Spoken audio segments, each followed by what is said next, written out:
como acordado com a igreja, nós estamos expondo ora parábolas e ora Jó. Como no último domingo que pregamos expomos Jó 39 pela manhã, nessa manhã exporemos a parábola que está em Lucas capítulo 18, os versos de 9 até 14. Evangelho segundo São Lucas, capítulo 18, os versos de 9 até 14.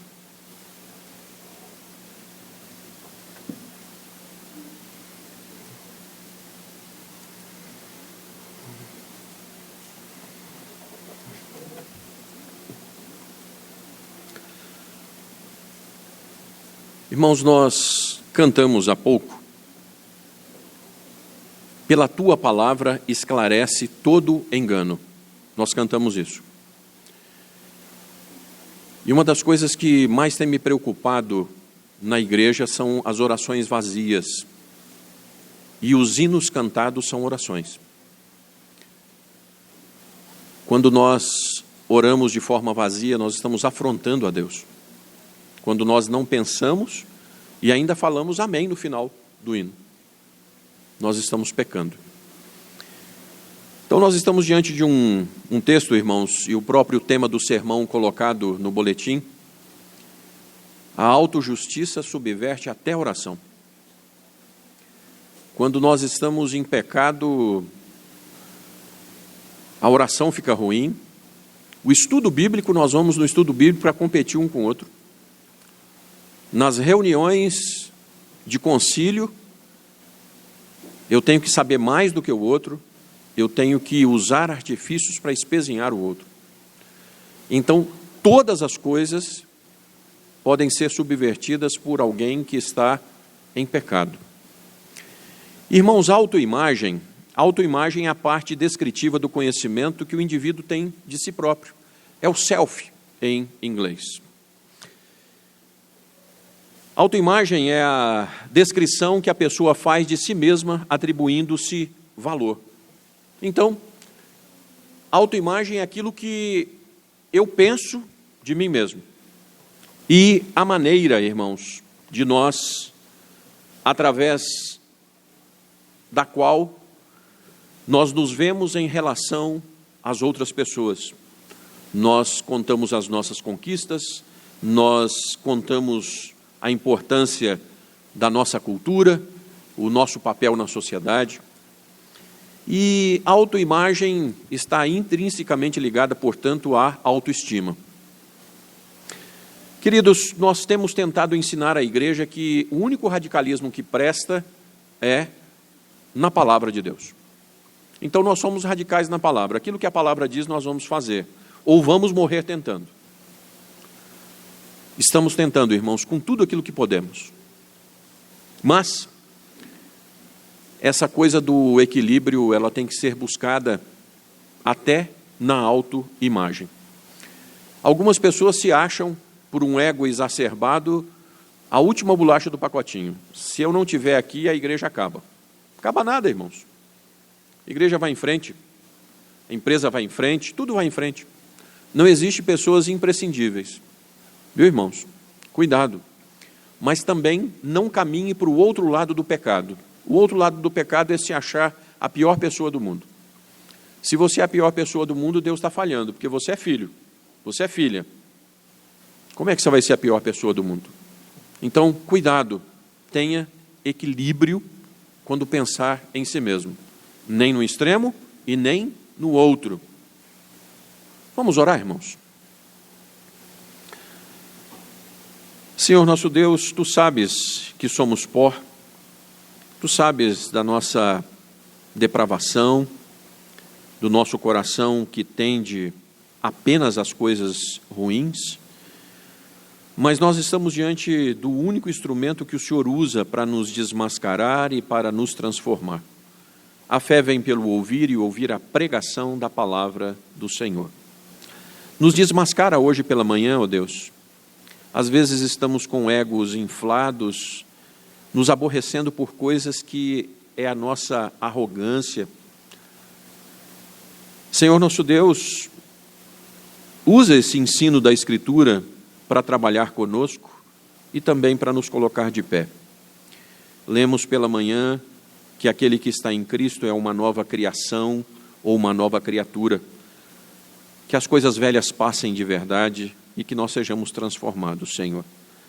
Não nos deixe participar de um clube social da Igreja Presbiteriana da Pampulha, mas que esse lugar seja um lugar de santificação. Por favor, Senhor, quebra, mostra, Senhor, desmascara, Senhor, para nos fazer bem, porque o Senhor só trata assim a filhos. Os bastardos o Senhor deixa viverem como estão vivendo. Se somos filhos, trata-nos hoje pela manhã. Nós oramos em o nome de Jesus. Amém. 18:9 de Lucas diz assim: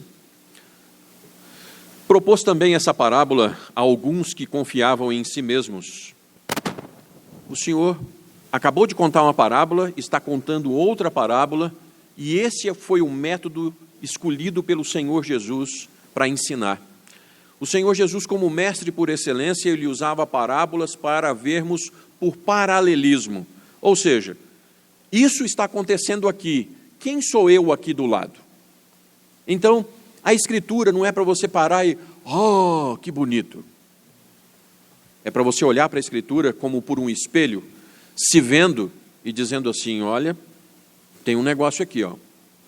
E normalmente o negócio não é bonito, é a ser retirado, é a ser tratado.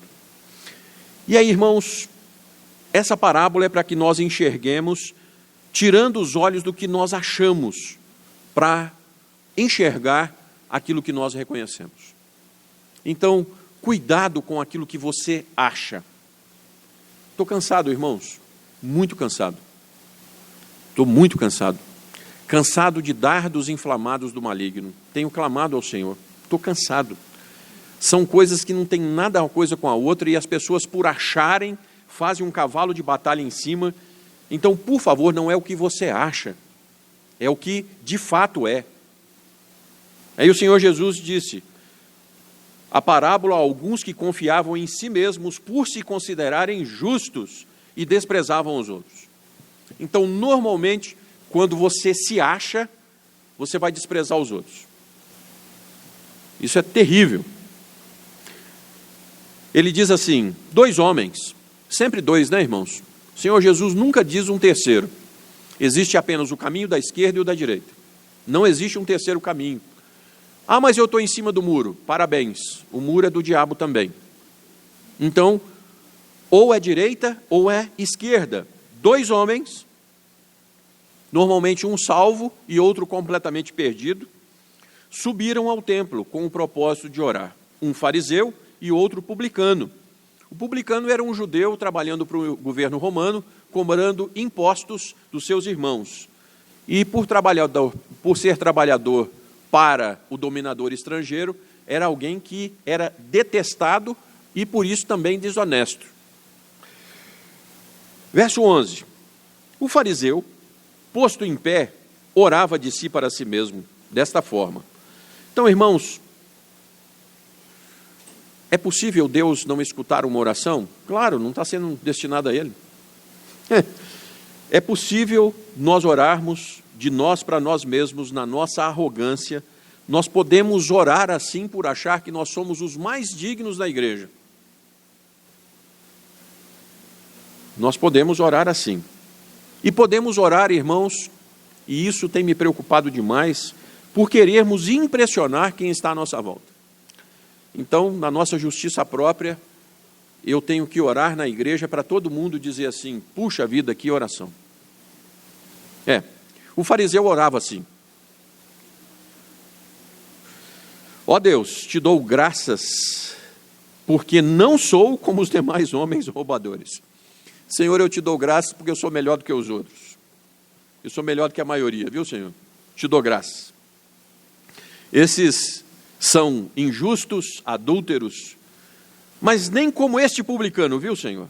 Eu jejuo 2 vezes por semana e dou o dízimo de tudo quanto eu ganho. Senhor, o Senhor sabe o quanto eu sou bom.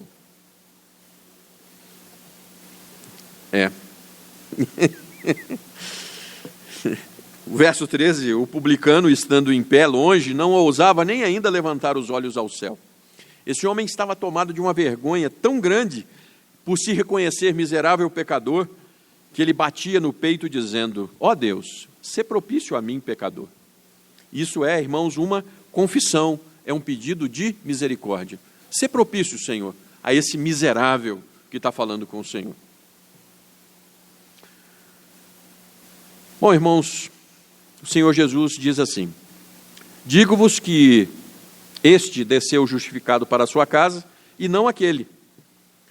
Então, o que alcança o favor de Deus é aquele que não merece o favor. Ou melhor, quem alcança o favor de Deus é quem se reconhece completamente merecedor da graça de Deus. Interessante, né? O cristianismo é paradoxal. Quem recebe o perdão é quem diz que não é digno dele. Perceberam? Irmãos, tenho batido com a igreja uma vez atrás da outra. Quem são os homens cheios do Espírito? Irmãos, para todas as questões da Escritura, segundo a Confissão de Fé, capítulo 1, parágrafo 9, a melhor forma, a única forma correta de se interpretar a Escritura é pela própria Escritura. Como é que tem uma pessoa cheia do Espírito? É o sujeito que vem para frente e começa a levitar, né? É o sujeito que passa o paletó e cai todo mundo. Onde é que está isso na Escritura? Mas a Escritura diz que o Espírito viria para convencer o homem do pecado, da justiça e do juízo. Você quer conhecer um homem cheio do Espírito? É aquele que está cheio de convicção de pecado. Você quer conhecer uma pessoa que está longe do Espírito? É aquele que está cheio de arrogância. Porque todo aquele que se exalta será humilhado, mas o que se humilha será exaltado. Meu irmão, minha irmã, por paralelismo, por favor, vamos tentar rasgar o nosso coração e reconhecer o tamanho do nosso orgulho e a correta motivação para orar. A correta motivação para orar. Perceba que o público são os mesmos. Lucas 17, 22, Jesus começa a falar para os discípulos, né? E ele está vindo, e agora no verso de número 10, nós vemos que esses dois homens estão indo para a igreja. E aí você pode dizer assim: olha, são dois crentes, né? Estão indo para a igreja. São dois crentes, eles estão indo para o templo. Gente que pode vir à igreja para orar bonito e estar agindo errado. Então o sujeito sai de casa pela motivação errada. Ele sai de casa para que as pessoas vejam a sua roupa nova, o seu carro novo, para que as pessoas se impressionem com a sua didática, sua oratória. Mas eles não saíram de casa para adorar a Deus. Eles saíram para o seu benefício próprio. Será que existe oração para atacar o outro, para fofocar? Oração para se promover, como essa aqui? É mais ou menos o seguinte: você chega para a pessoa assim: ó, nós temos que orar pelo presbítero Ricardo, viu? O presbítero Ricardo está numa situação assim, assado, tá, aí você conta tudo que não devia contar, você conta para chamar para oração. Ou você começa a orar dizendo assim: ô Senhor, coitado do presbítero Ricardo, né? Está assim, assim, assado e tal. E aí você usa a oração para fofocar a vida dos outros. Você usa a oração para espezinhar o outro. Os versos 11 e 12, irmãos.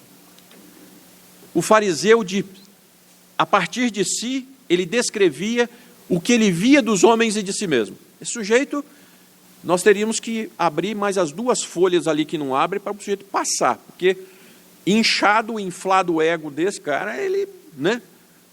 E o verso de número 13 é o publicano descrevendo como ele se vê diante de Deus. Então, os versos 11 e 12 é o fariseu como ele se via perante os homens. E o verso 13 é como o publicano se via diante de Deus. Meu irmão, minha irmã, vamos fazer o seguinte: eu não estou afim de viver evangelho pela metade. Não deixei o que eu deixei para poder não viver com tudo que eu posso o evangelho do Senhor Jesus. Ainda que erre muito, viu, irmãos? Mas eu não vou viver meias palavras ou meia vida cristã.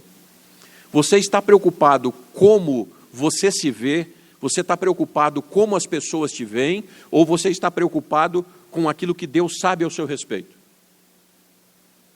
Você está preocupado como você se vê, como as pessoas te veem, ou você está preocupado com o que Deus sabe ao seu respeito?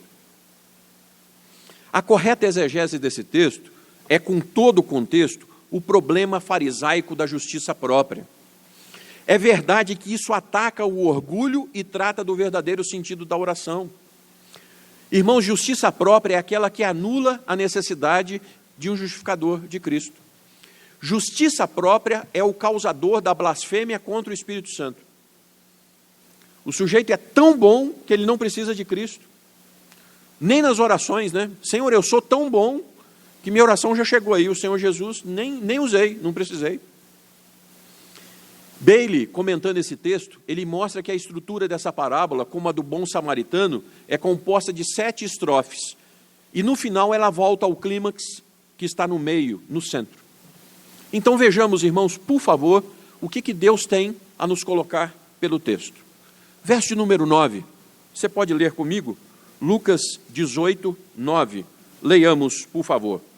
Propôs também esta parábola a alguns que confiavam em si mesmos, por se considerarem justos. Você percebe que quem despreza a misericórdia de Deus também despreza o outro? Via de regra, irmãos, quem se acha muito bom é inconvivível. O sujeito é tão bom que ninguém suporta viver perto dele. Porque o sujeito é tão bom na cabeça dele que os outros são o resto. E desprezam os outros. Gente que é muito inflexível com os outros ainda tem muito caminho a percorrer para poder aprender o que é misericórdia, quero e não sacrifícios. Irmãos, depois dos 51 anos, que bênção. Tenho sido amolecido por Deus.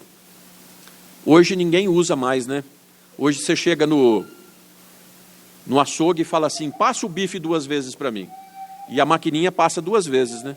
A carne já sai toda amassada do lado de lá. Mas teve um tempo que a gente usava batedor de bife em casa. E que bênção, é porque depois de um tempo a gente se sente como se passado pelo batedor de bife. Você vai aprendendo a dar misericórdia para os outros, a mesma que você recebeu. Irmãos queridos, cuidado quando nós apontamos para os filhos dos outros e descemos a lenha nos filhos dos outros. Cuidado quando nós descemos a língua na vida dos outros, porque nós temos telhado de vidro. Quando você despreza o outro e diz assim, como fulano de tal foi capaz de fazer tal coisa? A mesma razão sua, porque não aconteceu, é a misericórdia de Deus na sua vida. Não diga que você está em pé pelos seus próprios méritos, porque senão você vai precisar cair, na sua casa vai precisar haver queda, para você aprender que não é você, mas é a misericórdia de Deus que te mantém de pé. Irmãos, no verso de número 10, nós vemos 2 pessoas, um publicano e um fariseu, que estão indo para a igreja para orar. Pela perícope anterior, o Senhor Jesus disse que orem mesmo, mas agora ele está ensinando o como orar. No verso 11, como é que é a oração do fariseu? Ele orava de si para si mesmo. No verso 12, vamos ler o verso 12 juntos? 18, 12, irmãos. Jejuo 2 vezes por semana e dou o dízimo de tudo quanto eu ganho. Irmãos, está sendo descrita a oração do arrogante. Ele estava de pé e orava de si para si mesmo, e ele não orava para Deus, e ele orava para cutucar o outro do lado, e para trazer glória para si. Senhor, eu sou diferente. Irmãos, nós precisamos muito tomar conhecimento que a oração é uma forma de adoração comunitária. O lugar de adorar Deus é aqui, coletivamente, irmãos. Reverendo Roberto, falando a alguns pastores essa semana, ele disse assim, algumas pessoas gostaram do culto online, que eu não acredito em culto online, viu, irmãos? Isso não existe.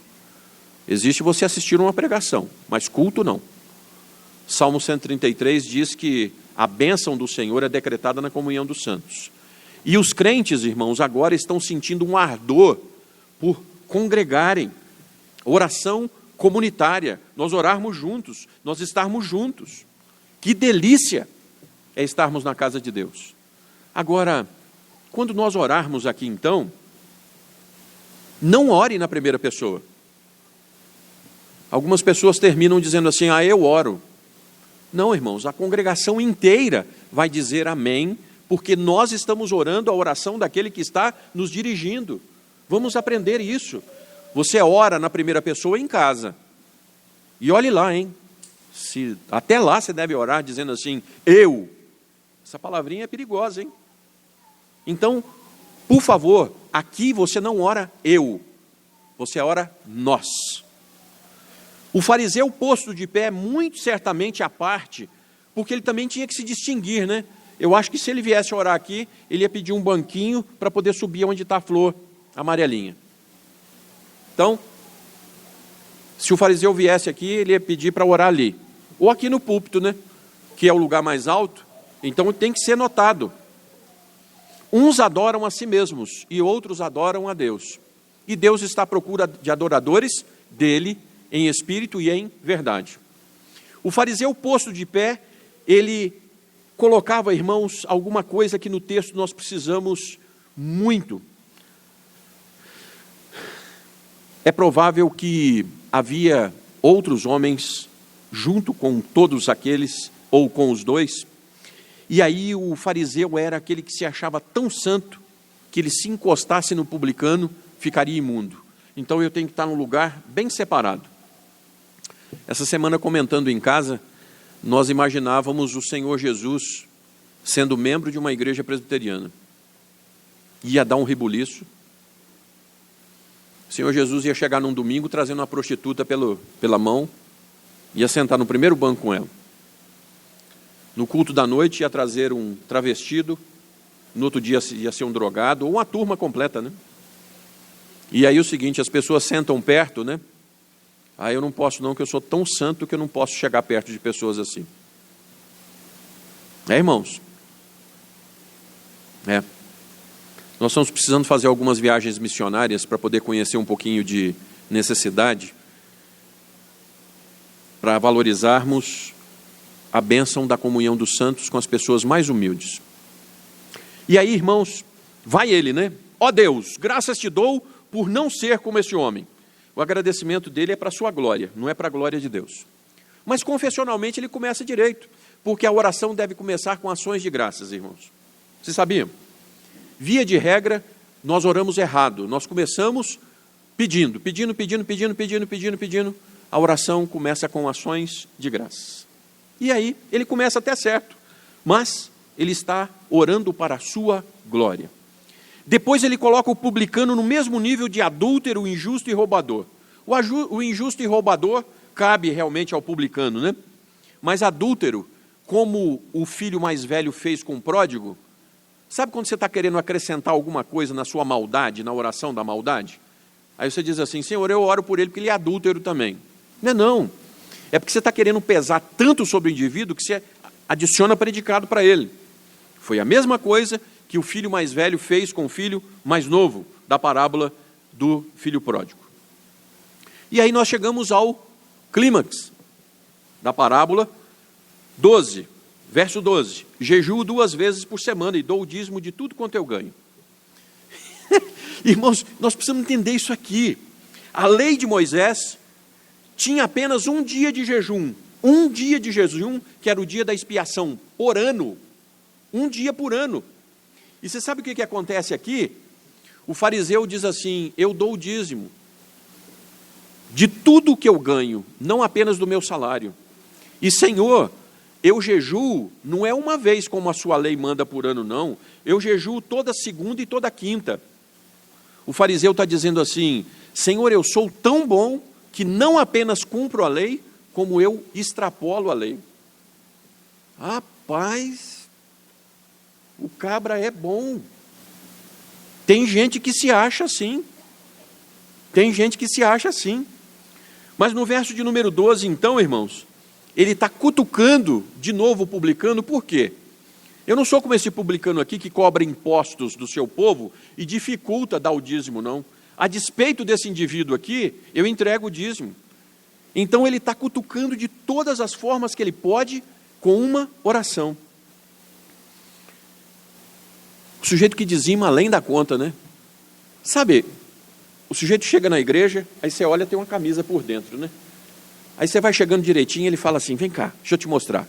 Aí ele puxa o peito assim, ó, não tem um S não, de super outra coisa não. O sujeito diz assim, tem um S aqui de super crente. Irmãos, por favor, quando vocês encontrarem um super santo, uma super santa, corra às léguas. Essa pessoa não existe, ela é uma fraude. Porque todos pecaram e carecem da glória de Deus. Quando você achar uma pessoa que se defende muito, sobretudo em detrimento dos outros, corra. O fariseu, se pensando um santo, bastando-se em si mesmo, para que precisa de Cristo, então? O verso 13, né? Vamos ler o 13, irmãos? Vamos lá? O publicano, estando em pé, longe, não ousava nem ainda levantar os olhos ao céu, mas batia no peito, dizendo, ó Deus. Por que estava longe, irmãos? Normalmente nós nos escondemos quando nós estamos com problema, né? Não é verdade? Por discriminação, este homem clama por expiação, que é o sacrifício feito pela manhã e à tarde. Os fariseus iam no templo todos os dias para receberem a bênção sacerdotal. O fariseu não ia para poder pedir perdão, não. O fariseu ia para poder receber a bênção. Então, na hora do sacrifício da tarde, com a queima do incenso, que as pessoas, aproveitando a liturgia, faziam as suas petições. Então, as pessoas primeiro pediam perdão pelos seus pecados e depois pediam as bênçãos. Nós já aprendemos que a oração com ações de graças é o correto. Agora nós estamos aprendendo que é correto você fazer as suas petições depois de pedir um conserto com Deus, pedir perdão pelos seus pecados. E aí nós entramos na presença de Deus. Senhor, me dá aí, estou precisando disso. Em nome de Jesus, amém. Você não bendiz a Deus, você não adora a Deus, você não pede perdão pelos seus pecados, você entra como um adorador de si mesmo, dizendo assim, me dá. Sabe aquele filho que vira para o pai assim, eu não pedi para nascer, você é obrigado a me dar isso. Vocês já ouviram alguns assim? Tem alguns cristãos que falam a mesma coisa. Não pedi para ser filho do Senhor, agora o Senhor me dá aí. É assim que estão as nossas orações. E aí, irmãos, o publicano não começou com agradecimentos formais, ele não começou seguindo a liturgia, né? Mas do ponto da angústia da sua alma, ele começou dizendo assim, perdão, Senhor, eu sou pecador. John Stott diz que nós oramos por aquilo que realmente angustia o nosso coração. Você quer conhecer as prioridades da sua vida? Avalie sua oração. Você quer conhecer o que realmente está na sua vida? Avalie a sua oração. Bom, irmãos, o publicano não está preocupado com rituais, com o que os outros vão pensar. Ele sabe quando novamente as pessoas... irmãos, alguma vez alguém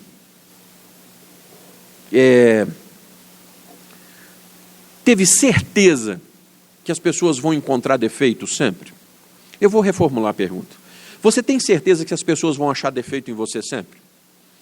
Você tem certeza que as pessoas vão achar defeito na sua postura, nas suas orações? Você tem dúvida disso? Não tenha. Mas não caia na cilada de querer impressionar as pessoas fazendo o que elas querem, porque você sempre vai desagradá-las. A simplicidade na presença de Deus, o coração simples e verdadeiro, isso agrada a Deus. Irmãos, não deixem de orar por vergonha. O publicano não deixou orar por vergonha. Ele não sabe orar, ele é um pecador, mas este homem orou. Tema ao Senhor, ore ao Senhor. Senhor, eu não sei orar, mas eu preciso falar com meu Pai. Eu não mereço, mas eu preciso do Senhor. Esse é o paradoxo do ser cristão. Eu não tenho o que dar para receber, mas eu preciso por misericórdia e graça. Irmãos, por favor, o verso 14, para nós concluirmos, por favor. Vamos ler? Digo-vos que este desceu justificado para casa, e não aquele, porque todo o que se exalta, mas... Irmãos, o verso inicial, os dois homens sobem para o templo. No verso 14, os dois homens descem. Tudo que sobe, desce, viu, irmãos? Tudo que sobe, desce. Na vida é impossível ficar na crista da onda. Às vezes vemos os nossos filhos atingindo um patamar de vida, vá, lá em cima da onda, né? Vá. E aí, filho, 7 anos de vaca gorda e 7 anos de magra. Não gaste tudo que você tem. Não viva só o momento. Prepare-se para o dia de amanhã, porque todas as coisas que sobem, um dia vão descer. Portanto, volta-se à tônica da palavra, que é a justificação. O Senhor que justifica está afirmando que quem foi pedir expiação, alívio, reconhecendo o seu estado, alcançou. Quando você vem adorar a Deus na igreja, você vem aqui para poder dizer assim: Senhor, eu preciso de orientação, eu preciso de renovo, eu preciso de forças, eu preciso de orientação. Você não entra aqui para poder receber uma massagem de ego, como alguns evangelhos do inferno estão fazendo. Você é o puro ouro de Ofir, você é o troço mais caro que existe na face da terra, você é a última bolacha do pacote, você é o centro das atenções de Deus. Só falta dizer que Deus fez o mundo por causa da sua causa. Não, meu irmão, por favor, menos. Quem foi à casa de Deus para aparecer com conhecimento, com oração de acordo com os costumes, não vai. Não vai. Romanos 3,20 diz assim: visto que ninguém será justificado diante dele por obras da lei, em razão de que pela lei vem o pleno conhecimento do pecado. Quanto mais você acha que cumpre a lei, mais você vê assim: miserável homem que sou. Presbítero Ricardo vai contribuir à igreja, irmãos. Deus queira que ele publique a sua monografia, porque é uma bênção. O trabalho do Ricardo ficou muito bom. Vocês já viram que como tutor eu não sou orgulhoso dos meus, né? Eu não tendo a ser orgulhoso de forma alguma. Mas o trabalho do Ricardo ficou excelente porque trata dessa visão, irmãos, da lei impossível de ser cumprida. E é por isso que o Senhor Jesus pegou o Sermão do Monte e ele foi desmascarando a lei, ou as pessoas que achavam cumprir a lei. O que é humildade, irmãos? É nós conhecermos as nossas limitações. Ser humilde para com Deus é reconhecer que nós não podemos chegar a Ele de nós mesmos, que nós não podemos alcançar de nós mesmos. Irmãos, por favor, essa semana meu filho dirigiu quase 16 horas na quinta-feira. Saiu na madrugada lá de quarta para quinta e chegou aqui lá para as 4 horas. E eu fui orando, e quando o Fabrício disse assim: pai, estou em casa. Eu saí daqui, sentei ali na escadinha, que é onde eu sento para tomar um refresco, e agradeci a Deus porque eu não tive que buscar meu filho quando a Polícia Federal disse assim: olha, vem buscar aqui porque o que sobrou do acidente está aqui. Irmãos, nós estamos agindo como ímpios. Nós somos crentes e temos agido como ímpios. Nós vamos de um lado para o outro, nós vivemos a semana, nós chegamos em casa à noite igual animais irracionais. Você chega em casa à noite e... buf! Por que você conseguiu trabalhar o dia inteiro? Por que você conseguiu vida, graça, misericórdia, para você e para os seus. O que é a oração? É a hora que você diz assim: Senhor, eu teria ido buscar meu filho, o que sobrou dele, se não fosse a tua misericórdia. E aí veio o Rodrigo com a dona Marcelina, vieram os outros, e aí eu fui lembrando das pessoas que chegaram. Irmãos, a nossa oração, ela tem que ser despida daquilo que os outros vão pensar, mas você vai lá no profundo do coração, quando o salmista diz assim: bendize a minha alma, bendize ao Senhor, e não te esqueça de nenhum só dos teus benefícios. Pare de pensar no que os outros estão pensando, e vá buscar motivos verdadeiros, para você agradecer a Deus. Irmãos, Covid não levou ninguém dessa igreja ainda. Covid não colocou nenhum de nós internados. Nós estamos usando máscaras, nós estamos tomando cuidados. Somos nós, irmãos. Somos nós, irmãos. Agora, o quanto as nossas orações têm dito assim: Deus, obrigado, porque o Senhor edifica a casa. Se não fosse o Senhor, não adianta. Irmãos queridos, a justiça é uma dádiva de Deus. A nossa justiça é trapo de imundície. Nossa justiça não é de Deus. A justiça que nós precisamos tem um nome, é Cristo. Então, não existe justiça própria que agrade a Deus. Do contrário, Cristo não precisaria existir. O que eu quero dizer com isso? Todas as vezes que você se achar muito importante, abra seu olho. Você não está onde está porque conseguiu chegar pelos seus méritos, foi Deus que te colocou aonde você está por misericórdia.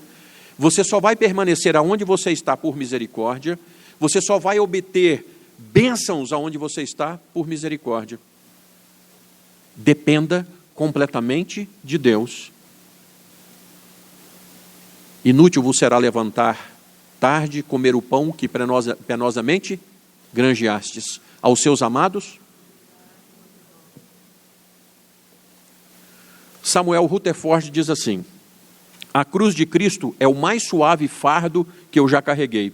É um peso como as asas para um pássaro, como as velas para um veleiro. Tome a sua cruz, meu irmão. Tome a sua cruz. Seja um cristão de fato e de verdade. Ser cristão não é tentar mostrar o quão bom você é. E é não o que você faz pelo Senhor, mas é o que o Senhor fez por você. Ser cristão é alguém chegar para você e dizer assim: poxa, Ricardo, parabéns, hein? Olha o que você fez. Dá um tremor no Ricardo na hora. Ricardo diz assim: não, por favor, ao Senhor toda a honra e toda a glória, porque se eu conseguir fazer isso aqui, foi Deus que teve misericórdia de mim. Ser cristão, meus irmãos, é dar glórias a Deus. É nós pararmos de justiça própria em tudo aquilo que nós fazemos. E, irmãos, como andam as nossas orações? Você quer saber o quão espiritual você é? Você quer saber o quão espiritual você é? O quanto de oração tem na sua vida? Porque, olha, é paralelo, hein? Quem lê as Escrituras, ora. Se você me disser assim: eu oro 10 minutos por dia, eu vou dizer assim: você lê no máximo as Escrituras 10 minutos por dia. Me diga a sua vida de oração, que eu vou dizer da sua espiritualidade. E aí avalie-se. Não é para mim, irmão, é por você, para que você viva um evangelho verdadeiro, porque Deus responde orações sinceras. Então vamos fazer o seguinte: não é a sua autoimagem, não é a sua autoestima, não é o que os outros pensam de você, é o que Deus sabe ao seu respeito e que Ele te trouxe aqui para poder tratar com você hoje. Cuidado, por favor, sobre esse evangelho de aparências. Deus não está à procura de aparências, mas e sim de adoradores que adorem em espírito e em verdade. Vamos ficar de pé, irmãos?